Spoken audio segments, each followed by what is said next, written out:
Tā īsumā saldēs ēdēs šīm vakaram par Latvijas Ubuntu kopienas jaunumiem, kas mēs tādi esam, kas ir izdarīts, uz kuriem mēs ejam, kas vispār notiek. Un jāatzīstās, ka vispirms, ka Ubuntu nav, kā Ubuntu kopiena, tas tā ir diezgan tāds šaurs termins izklausās, bet tas fakts, kā jau brīvās programmatūras kolekcija, tas aptver diezgan plašu darbības lauku.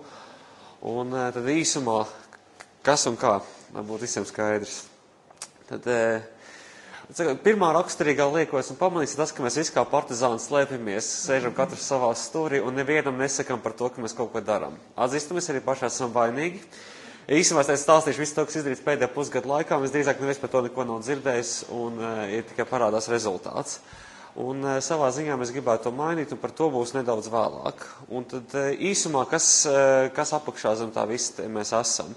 Viens mēs esam tulkotāji, un liela daļa no tās programmatūras, ko mēs redzam iepriekš, cilvēki rāda labās lietas LibreOffice'ā par tulkojumu, kas ir pieejams latviski, tas pats Unitys, GNOME Shells un vispārējais, tas lielā mērā ir mūsu kopienas darbs.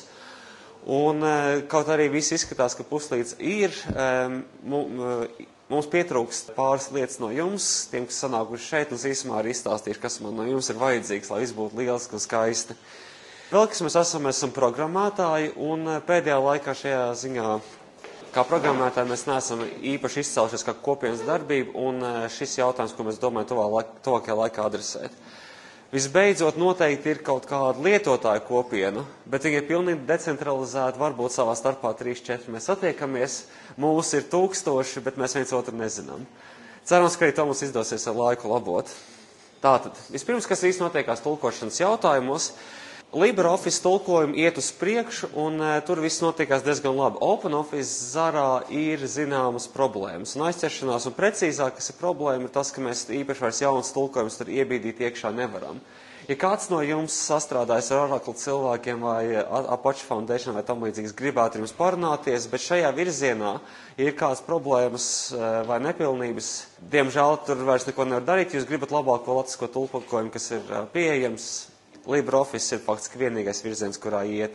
Tālāk, GNOME Ubuntu, viss šis jautājums standarts saskarne, tas pats, kas iepriekš, viss notiekās, viss ir labi, ne par ko nav jāuztraucās. Un ir jaunumi, kas parādījies pēdējā pusgada laikā, tas ir, mēs esam iesākuši tādu lietu kā dokumentācijas tulkošanu. Ja mēs iepriekš pilnībā ignorējām un skatījāmies kā uz lielu baisu bubuli, tad tagad tas tā vairs īsti nav. Īsa demonstrācija. Teiksim, mēs atveram palīdzību. Ja pirmīt viss vienmēr bija skaistā angļu tekstā, bez kādiem jautājumiem, tagad jau mēs redzam, ka liela daļa jau ir iztulkota. Teiksim, visi standarta lietotāji pamācīja vismaz GNOME Shell situācijā ir pieejama. Nesens darbs, tik izmantoti vidusskolnieki, par tas ir īpašs stāsts. Par to, kā tas viss precīzi izvērtās, es pastāstīšu nedaudz vēlāk. Bet, rezultāts ir, kā jau pirmā vaga ir iedzīta, mūsuprāt, ir labi, mēs varam ieiet kaut kādā, teiksim, palīdzību par video atskaņošanu, mans iPods nestrādā, un te ir īsi un skaidri paskaidrots, kāpēc jūs iPods nestrādā. Un ko darīt lietas labā, protams, arī.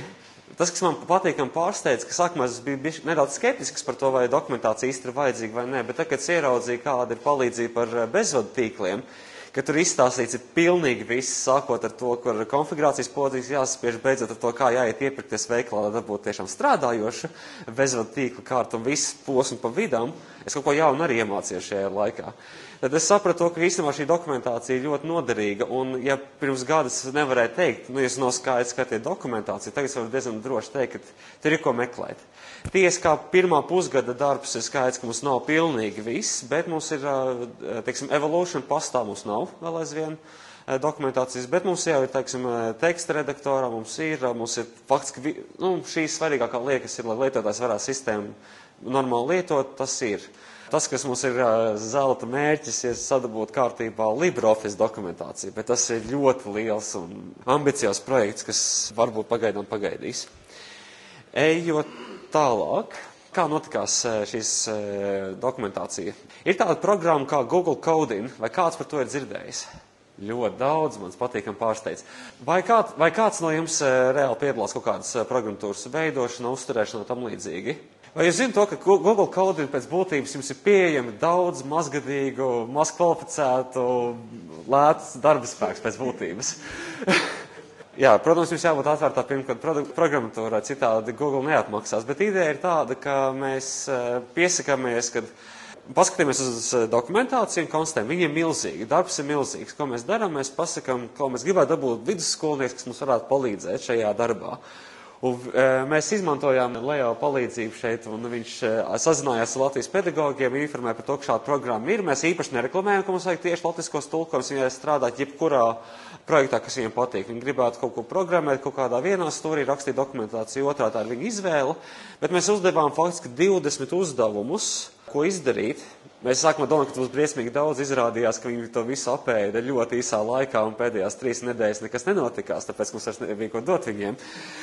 Nopietni, viņa darba ātrums ir apbrīnojums. Tiesa gan mēs pēc tam konstatējam, ka vajadzēja bišķi pieskatīt kvalitātes pusi, lai viņi neaiziet nedaudz neceļos, bet tā ir ideja, ko es ieteiktu jums apsvērt, un tas būtu pārāk ilgi stāstīt tagad, bet noteikti kāda interesē jautājuma daļās varētu izstāstīt nianses, kas ir plusi, kas ir mīnus, bet bija 6 vidusskolnieki, kas ieguldīja diezgan būtisku darbu, un tas, manuprāt, diezgan daudz, un ja mēs būtu gribējuši, mēs varētu būt izdarījuši daudz vairāk uz šo brīdi, bet, mēs bijām pārāk pesimistiski. Viņiem ir pilnīgi cita ideja. Teorētiski es varētu tā izsvērt, vai ir vērts pēc tam viņus pieskatīt, un mēs tam viņi kļūdas labot, ko mēs, protams, citīgi darījām. Mēs saņēmām darbu, tā jūs to domājat, labi, pārrakstam. Bet mūsuprāt, pārrakstīt ir vieglāk, un, protams, arī tas, ka visa ideja šim projektam ir apakšā tāda, kad vidusskolnieki tiek bērni tiek iesaistīti atvērtā pirmkoda izstrādē jau no mazotnes, un viņi redz, kā tas notiekās, un kas nav maz tik baisi. Kas īstenībā arī pieauguši cilvēki baidās apmēram tikpat ļoti kā vidusskolniekās pamanīs, iedot tādu maziņu failu iztulko vienkārši, viss būs labi. Šausmas, labāk nē. Par to, kāds īsti izpaužās dzīvē nedaudz vēlāk. Var sakot, ne visu dokumentāciju mēs arī tulkojam, tās ir nianses, bet dotajā brīdī tieši Gnome un Ubuntu pārēd uz pilnīgi jaunu dokumentācijas formātu. Ja pirmī tas bija kā rokas grāmata, atver izlas no sākuma līdz beigām, un tev viss ir skaidrs, tad tagad jau sistēma ir tāda, tev ir sāpe, man, teiksim, nestrādā kaut kas, es atveru dokumentāciju, ātri atrod, kur tas ir, un atrisina savu sāpi. Un mēs dotajā brīdī tulkojam tikai to, kur mums ir šādā formātā, un es domāju, diezgan drīz arī viss svarīgākā dokumentācija tāda arī būs. Sliktās ziņas ir tas, ka pati Ubuntu Unity saskarnes dokumentācija, tur vēl ir caurumi, un šis ir tieši Gnomes, kas uz kā balstās Ubuntu, bet tur vēl ne viss ir nosacīts, tā kā pie tā mēs vēl strādājam. Kas mums vēl notiekās? Tas ir īstenībā par tulkošanu, bet mums īstenībā šīs kopienas idejas un ko darīt ir daudz plašāks nekā mums sākumā likās. Ka viens, kas mums tulkošanā ir, kas ir tas, ka mēs tulkojam to, kas mums liekas svarīgi. Un mēs nedzirdam īsti no jums, no lietotājiem, no biznesa cilvēkiem, no parastiem mājas lietotājiem, tas, kas jums ir svarīgi. Es esmu dzirdējis, ka cilvēki lieto LibreOffice kaut kur uzņēmumos, mājās, un tāpēc domāju, varētu viņu iztulkot. Bet to esmu tikai dzirdējis no kāda. Neviens pie manis nav nācis un teicis, klau, LibreOffice'ā vajadzētu apskatīties to, vai tur vajadzētu iztulkot to. Vari to izdarīt? Es esmu brīvajā laikā, paldies. Es neko tādu nedzirdu. Un tas mums īstenībā ļoti traucē darīt mūsu darbu sekmīgi un liederīgi, ja mēs nezinām, kas jums ir svarīgi. Tāpēc par to vajadzētu informēt. Un mēs arī mēs ik pa laikam arī dzirdam, ka kaut kas nav īsti labi, varbūt mēs esam nepareizos terminus izmantojuši, bet tas tāda baumu līmenī. Neviens mums nepasaka, tur ir izdarīts ne tās. Paldies Valdim, kurš pāris dienas atpakaļ man iesūtīja kļūdu ziņojumu par terminālu. Var sakot, tas ir ļoti noderīgi. Mēs redzam, ka ir kāds pamanījis kaut kādu problēmu, kur izmantot nepareizi termini. Tas ir indikācija, ka mums jāskrien labot, un mēs atradām daudz vairāk kļūdu, nekā mums pateica. Un mēs to esam salabojuši, un tas nozīmē, ka mēs varam padarīt šo produktu labāk ne tikai uz mūsu vērības, bet uz jūsu vērības pamata. Tad, kur to lietu ziņot? Viens ir šī te jaukā saite, ko mēs redzam, tas Bugs Launchpad.net, tas viss. Ja jums liekas pārāk gari rakstīt, mēs uztaisījām Linux centra lapā ir tāds mazs kvadrantīņš, kas saucās ziņo par kļūdu tulkojumos. Un šeit, nospiežot šīs saites, tiek aizvests cilvēks uz šo te vietu, un kur jūs prasa aprakstīt īsumā, kādu kļūdu jūs saskārāties, un par to droši ziņojiet. Kļūdas, ko mēs noteikti izlabosim, ir tur un tur, tajā un tajā virknē ir tāda un tāda kļūda, nepareizi, izlabosim. Ja būs tāds, ka tajā un tajā programmatūrā ir daudz visādas kļūdas, varat pārskatīt. Droši vien mēs to izdarīsim. Ja jūs mums rakstīsiet, lūdzu iztulkojiet GCC, jeb kompilātoru, mēs tā paskatīsimies nedaudz šķīvi un pateiksim, ka vai jūs esat pārliecināts, ka tas ir vajadzīgs, varbūt tomēr vēlāk, tā kā mēs būsim tikuši ar svarīgākām lietām galā. Bet es domāju, jūs droši varat rakstīt visu to, ko jūs redzat, kas jums liekas nepareizi, jebkur, visos tulkojumus. Tas nav tikai uz Ubuntu īstenībā. Šajā vietā klausās arī Raivis Devs, kas atbild par Firefox, kas nav īsti tieši Ubuntu sadaļa. Mēs esam gatavi arī ne tikai paši izlabot, bet arī atrast cilvēku, kurš ir atbildīgs. Un viņam pateikt to, ka kāds ir ziņojums par problēmām jūsu programmatūrā. Tā kā noteikti par latviskiem tulkojumiem, izņemot Microsoft Office'ā un Windows'ā. Tas ir tā tomēr sveša teritorija. Īsumā, vai cilvēks interesē, kādā veidā var iesaistīties tulkošanā paši, ne tikai pabakstīt mūsu, labi izskatās, ka visi vai nu zina, vai arī ir priecīgi par mūsu darbu un vairs neko no mums negrib. Īstenībā tas process ir ārkārtīgi vienkāršs, tur ir visi soļi uzrakstīti, ja grib, var iesaistīties. Ja nē, noteikti var paprasīt mums, mēs noteikti varam arī palīdzēt. Ja gadījumā kāds šai lietā grib piedalīties, vēlams pateikt, kādam par to pateikt, kas tur jau atrodās, lai būtu kaut kāda koordinācija starp lietām. Mēs nesen atklājām, ka īstenībā ir cilvēki, kas jau kādas 3 mēnešus cītī kaut ko tulko Ubuntu, un mēs par to neko nenojautām. Tas tā neērt var gadīties. Īsumā es varu parādīt, kā izskatās. Teiksim, kad pienāk laiks, ka es zinu, ka tūlīt būs Ubuntu laidiens, es aizēju uz Launchpad lapu, kur jau man pārlūks labi zina, kas tas ir. Un es varu redzēt, kas ir izdarīts. Viss ir, kaut kas nav izdarīts software centrā, tas jau bija pēc termiņa, tā kā tas ir pašvainīgi. Te ir kaut kas briesmīgi neizdarīts, 5000 teikumu, tas ir nedaudz pat šerpu iesācēji, to mēs esam atlikuši uz vēlāku laiku, un tā mēs vienkārši varam redzēt šeit, kas ir jādara uz priekšu. Katrais, īstenībā tā, ka ne visi programmatūra šāds smuks samest vienā kaudzē. Piemēram, LibreOffice atrodas savā nostūrī, piemēram, tur to vietu es vaktēju, es piesakos, es atrodu LibreOffice, gribu šeit tulkot. Es pierakstos vēstkopēkas tulkotājiem, un viņi man atsūta ik pa laikam kaut kādas ziņas, kas notiek ar šais jautājumos. Viņi saka, ka tuvojas laidiens, tā kā laiks sāk tulkot, tad zina, skaits, man mēnesis laiks, es atvēlēt laiku. Vairumā gadījumu, tieši tā, ka pieraksties uz ziņām, un ziņas tev atnāk, un saka, ir laiks strādāt. Un patīkami ir tas, ka daudzas programmas tieši šādā veidā, kolektīvi, nevis katrs maza programma kaut kādā brīdī iznāk, bet tāds lieli bloki iziet. Un tad, kas mēs zinām, ka tuvojas GNOME laidiens, tur ir kādas 50 programmas, mēs visus uzreiz iztulkojam un uz priekšu. Un tā ir vienkārši jāskatās citī, katrai programmai ir savu pareizā vieta, kur to darīt, un caur turien arī, tur jāskatās katram gadījumam atsevišķi, bet tās idejas apmēram ir vienādas. Par to, kas ir kā kopienas aktivitātes, tas ir vēl viena lieta, tas ir sludināšana. Protams, viens ir cik ļoti labs Ubuntu, otrais ir par to, ko jūs varat darīt šīs lietas ietveros.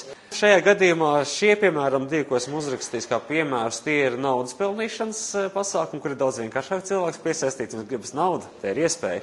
Bet ir arī cita veida pasākumi, un viena no lietām, kā mēs nākotnē vairāk domājam pievērsties, ir atrast veids, kā efektīvāk tikt līdz cilvēkiem, kur šie jautājumi interesē. Man liekas, pie vidusskolniekiem mēs esam tikuši diezgan veiksmīgi ar lielu palīdzību. Google Summer of Code ir studentu pasākums. Tas, ko mēs darām, mēs ejam pa datorikas fakultātes kursiem, un mēs uzrunājam cilvēkus un ejam teikt, ka, ir iespēja darīt labas lietas un pat ne par baltu velti. Un tas ir vēl viens virziens, kur mēs kā kopiena domājam darboties. Bet, kā jau jūs pamanījāt, ja mēs neesam īpaši tā kā kuplā skaitā un krēslas nelaužam pasākumos, tad ir jautājums par to, kā mēs atdzīvinām īsti tieši pašu kopienas garu. Mēs jau sākam regulāri sanākt ceturtdienās, Pirms iepriekšējā ceturtdienā mēs uztaisījām nelielu revīziju par to, kas mēs esam, ko mēs darām, ko darīt. Šajā ceturtdienā ir tas, kas mums šeit tagad ir, un uz priekšu ir doma tāda, ka mēs regulārs tikšanās, kur mēs darām tās lietas, kas mums interesē kolektīvi. Pagaidām tā kā mēs esam spēcīgi tulkotāju daļu, tad sākumā tulkošanas lietas, jāatrodās programmēšanas uzdevumi, ko mēs gribam kolektīvi risināt, un mēs pie tiem strādājam.